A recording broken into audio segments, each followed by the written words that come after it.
Halo semuanya, siswa-siswi SMA Negeri 2 Abdiang Semal, apa kabar? Tetap semangat ya dalam proses pembelajaran daring. Hari ini Ibu akan menjelaskan materi tentang transfer zat melalui membran. Yuk sama-sama kita menyimak materi tersebut.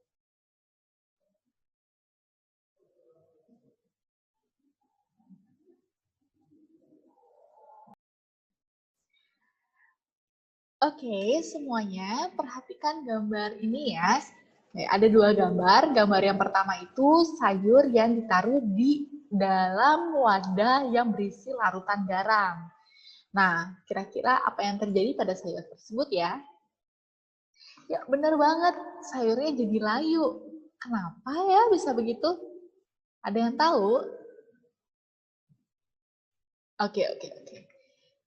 Kalau begitu coba Ibu kasih pertanyaan yang kedua. Nih gambarnya ini nih. Ketika virus masuk ke dalam tubuh kita, ternyata kita punya sel imun loh yang bisa menyerang virus. Nah, bagaimana sih proses sel itu menyerang virus? Tahu enggak? Dari dua pertanyaan ini ada kesamaannya loh. Maksud Ibu ya, ada peran dari satu struktur, dari bagian struktur pada sel. Struktur itu namanya adalah membran sel atau membran plasma. Nah, membran sel itu berada di lapisan terluar pada sel ya. Oke. Nah, untuk itu maka pada hari ini kita akan belajar tentang transfer zat melalui membran sel. Tujuan pembelajarannya adalah untuk menganalisis mekanisme transfer melalui membran sel.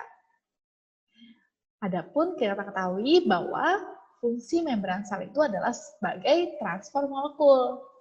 Nah, kenapa sih fungsinya sebagai transfer molekul? Pastinya harus kita lihat dari struktur membran sel ini ya. Kita perhatikan gambar ini. Membran sel memiliki lapisan yang disebut dengan fosfolipid bilayer. Gambar yang ini nih, ya.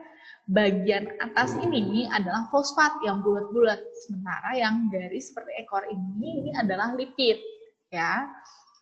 Ada dua lapisan, makanya namanya bilayer. Nah, fosfat dan lipid digabung menjadi nama fosfolipid. Jadinya struktur membran sel itu dinamakan fosfolipid bilayer.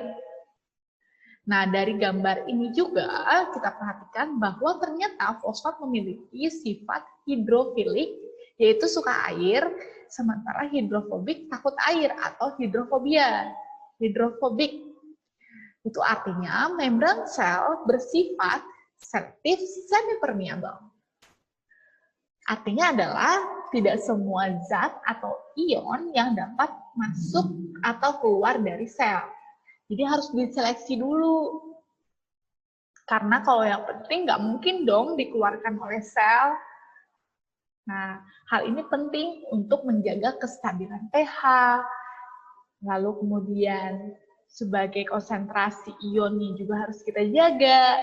Terus dalam proses kegiatan atau aktivitas di dalam sel itu juga penting. Bahkan dengan adanya sifat yang seperti ini mampu mengeluarkan zat sisa yang beracun loh. Selain dari fosfat dan juga lipid, ternyata ada bagian yang lain ya yang perlu kalian perhatikan di sini. Ada protein. Proteinnya ada dua nih. Dua. Ada protein intrinsik atau integral yang masuk ini ya. Oke. Ke dalam selnya ada juga protein yang berada di permukaan. Namanya protein perifer atau ekstrinsik. Oke. Protein ini biasanya digunakan sebagai saluran. Nantinya bisa juga ion-ion melewati bagian sini, ya, bagian protein. Selain itu juga ada kandungan glukosa. Nah, yang glukosa ini bisa berikatan dengan protein, namanya glikoprotein, dan juga ada yang berikatan dengan lipid, namanya glikolipid. Ini struktur yang ini. Oke. Kita lanjut ya. Jenis-jenis transfer itu ada dua. Ada transfer pasif dan transfer aktif. Pasif artinya tidak memerlukan energi. Kenapa tidak memerlukan energi? Karena zat itu berpindah dari larutan yang konsentrasinya tinggi ke konsentrasi yang rendah. Dari hipertonik ke hipotonik. Ada 3 contoh ya, yaitu difusi, difusi terfasilitasi atau difusi bantu, dan juga osmosis atau difusi air. Nah, sementara transfer aktif adalah perpindahan zat yang memerlukan energi, yaitu ATP. ATP dihasilkan oleh siapa? Masih ingat nggak bagian selnya? Oleh mitokondria. Jangan lupa ya. Jadi, perpindahan zat ini memerlukan energi karena zatnya berpindah dari konsentrasi yang rendah ke konsentrasi yang tinggi. Nah, sehingga karena melawan gradien konsentrasi perlu yang namanya energi supaya bisa naik, ya, keluar atau masuk maksudnya ya. Karena pindah nih konsentrasinya, melawan. Ada 4 prosesnya. Ada pompa ion, ada kotransfer, endositosis, dan juga eksositosis. Yuk, kita pelajari lebih lanjut.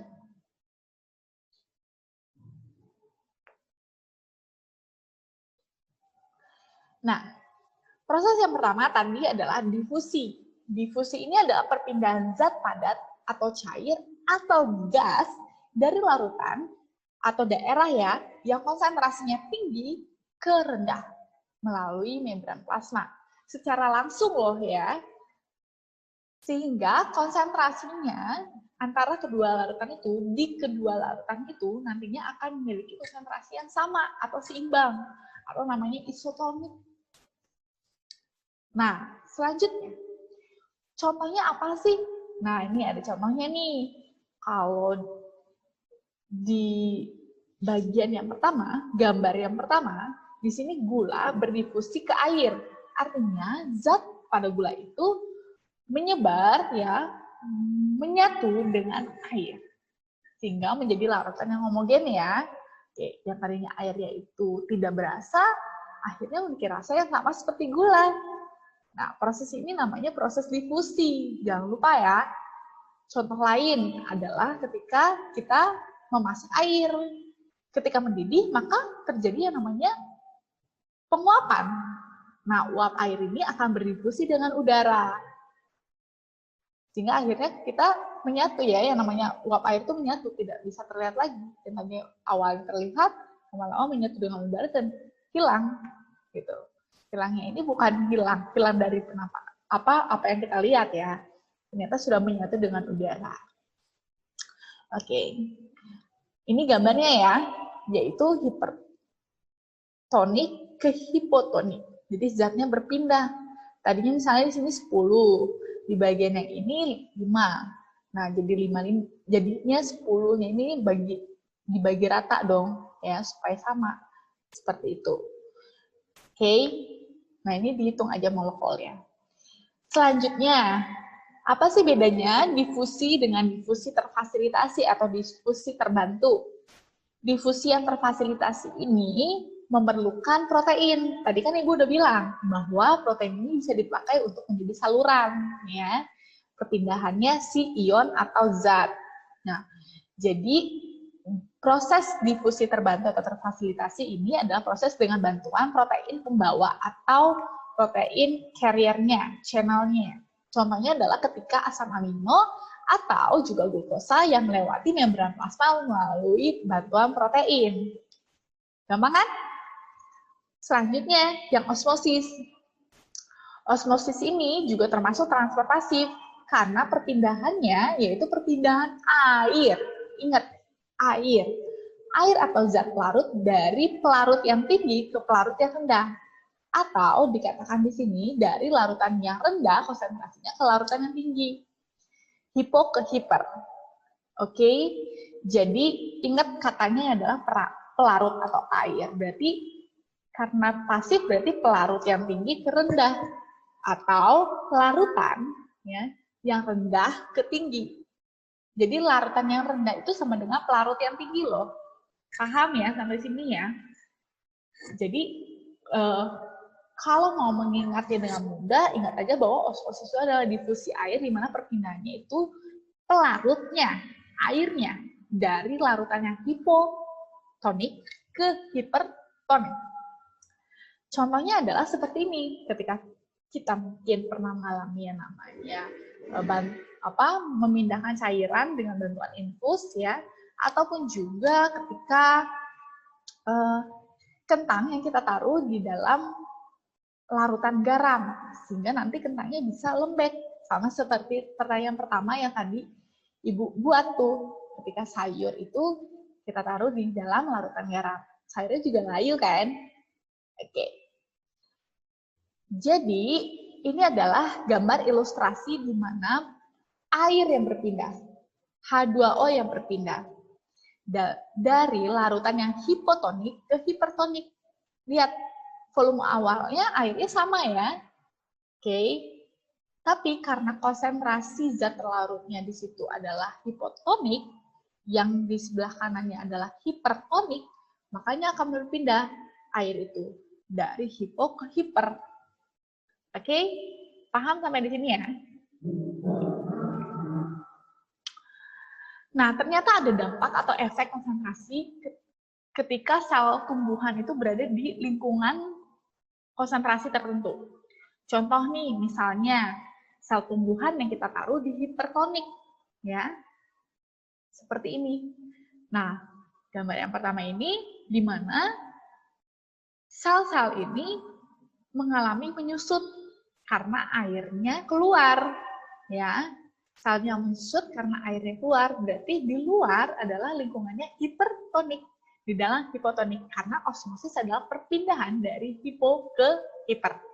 Ya, dari dalam keluar berarti ya, kalau di lingkungan yang hipertonik. Tapi gimana kalau di lingkungan isotonik? Ternyata kalau isotonik itu ya sama dong ya, konsentrasinya baik di dalam sel maupun di luar sel. Sehingga tidak menunjukkan perubahan pada bentuk selnya. Artinya bentuk selnya tetap. Nah, sementara kalau misalnya sel kita taruh di lingkungan atau larutan yang hipotonik, ternyata air dari luar itu akan masuk ke dalam, sehingga sel itu akan membengkak. Tapi perlu diingat bahwa sel tumbuhan ini memiliki dinding sel, sehingga akhirnya sel itu tidak pecah, tapi punya kemampuan turgiditas. Seperti itu ya. Selanjutnya, bagaimana dengan sel hewan? Tentu berbeda dengan sel yang tumbuhan ya, bentuk selnya maksud Ibu. Ya. Tapi kalau proses osmosisnya sama saja. Oke. Kita perhatikan gambar yang pertama sebelah kiri Ibu ya. Di sini sel AK yang Ibu tunjuk, sel akan mengerut saat berada di lingkungan hipertonik karena air keluar. Jelas ya, karena dia di lingkungan hiper. Kalau di lingkungannya hiper berarti selnya hipo dong. Hipo ke hiper. Berarti air yang ada di sel keluar sehingga akhirnya mengalami menyusut. Nah, di sini namanya krenasi. Nah, sementara kalau di lingkungan yang isotonik berarti selnya tetap ya sama.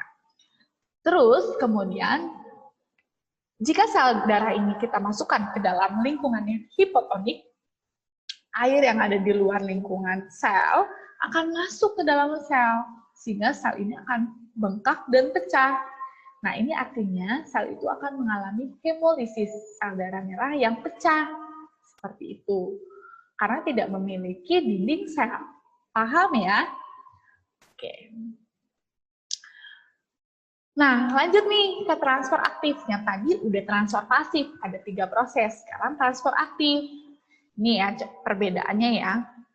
Dari gambar ini contoh oksigen difusi pasif ya, Na dan seterusnya. Nah, ini yang transfer aktif yaitu perpindahan zat melalui membran yang semi permeable melawan gradien konsentrasi dan memerlukan energi dalam bentuk ATP yang diproduksi oleh mitokondria. Jangan lupa. Transfer aktif atau pompa ion nih ya. Maksud Ibu salah satu contoh dari transfer aktif itu adalah pompa ion ya. Nah, di pompa ion ini terjadi yang namanya pertukaran ion dari dalam sel dengan ion yang di luar sel.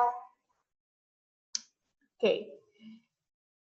Jadi anak-anak, Intraseluler dalam sel itu, ya, di dalam sel hewan ada ion Na rendah dan kalium yang tinggi. Nah, karena transport aktif itu adalah perpindahan dari zat yang memiliki konsentrasi yang rendah ke tinggi, maka nanti Na ini akan keluar. Oke, keluar sel. Sementara kalium ini yang dari luar selnya masuk ke dalam sel. Oke, paham. Berapa banyak ionnya? Setiap kali proses perpindahan atau pertukaran atau ya seperti itulah ya. Jadi ion Na itu diganti dengan 2 ion yang ion kaliumnya akan masuk ya, 2 ya. Jadi 3 ion natrium keluar, 2 ion kalium dipompa ke dalam sel. Seperti itu ya. Nanti ada videonya, Ibu akan tunjukkan.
Nah, perhatikan video ini ya, di mana ya pada saat pompa ion terbuka ke arah dalam sel, ion natrium akan menempel pada site binding di protein ini, ya, sisi aktifnya protein ya, sehingga akhirnya akan berikatan dengan ion natrium.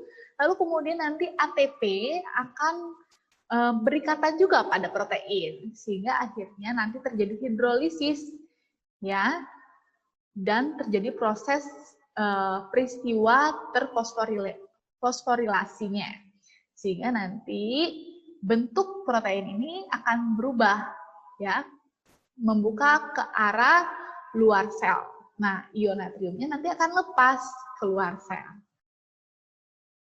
Dan fosfat ini ya, tadinya kan ATP 3 fosfat, trifosfat, karena sudah menempel di sini ya, tadi lepas tuh ADP-nya, maka nanti ion kalium akan masuk ke dalam site binding-nya, sisi aktifnya kalium pada protein ini.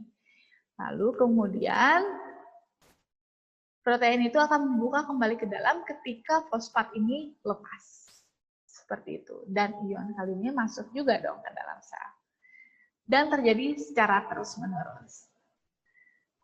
Oke.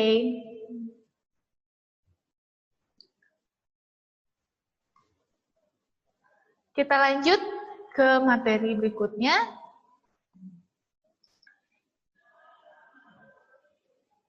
Endositosis dan eksositosis ya. Oke. Untuk yang eksositosis ini adalah peristiwa keluarnya zat padat atau cair melalui membran. Jadi nanti zat itu nanti akan dibentuk oleh vesikula ya. Lalu kemudian nanti vesikula akan mendekati membran, lalu kemudian nanti akan keluar ya. Sementara kalau endositosis ya, tadi kan eksositosis, sekarang endositosis. Endositosis ini peristiwa masuknya zat padat atau cair melalui membran. Oke, seperti itu. Jadi contohnya adalah seperti ini. Fagositosis, ketika amoeba ini ya memakan paramecium. Atau masih ingat pertanyaan pemula pada awal yang Ibu sampaikan, yaitu bagaimana sel imun menyerang virus. Ya, caranya dengan fagositosis, dia makan ya virus itu, ditelannya sehingga akhirnya tidak bisa berkembang biak. Nah, contoh yang pinositosis adalah ketika kita mau meneliti bentuk amoeba misalnya ya, di bawah mikroskop, maka kita bisa menetesi alikan bluenya supaya nanti terserap oleh si amoeba ya. Jadi sitoplasmanya amoeba ini akan menjulur ke cairan tersebut ya, dikira dia itu adalah makanan atau nutrisi ya. Nah, tapi ternyata ada kandungan pewarnanya sehingga akhirnya kita bisa mengamati amoeba secara transparan.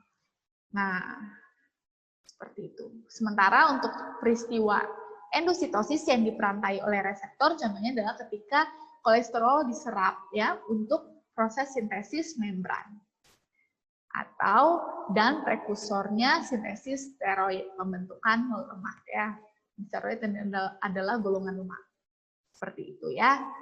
Oke. Demikian ya penjelasan dari saya. Semoga bisa memahaminya, dan apabila ada yang kurang paham, anak-anak bisa bertanya lebih lanjut ke forum di Google Classroom atau juga di komentar di YouTube ini. Terima kasih atas perhatiannya. Sampai ketemu di pertemuan berikutnya. Tuhan memberkati, dan Ibu tutup dengan Parama Santi. Om Santi Santi Om.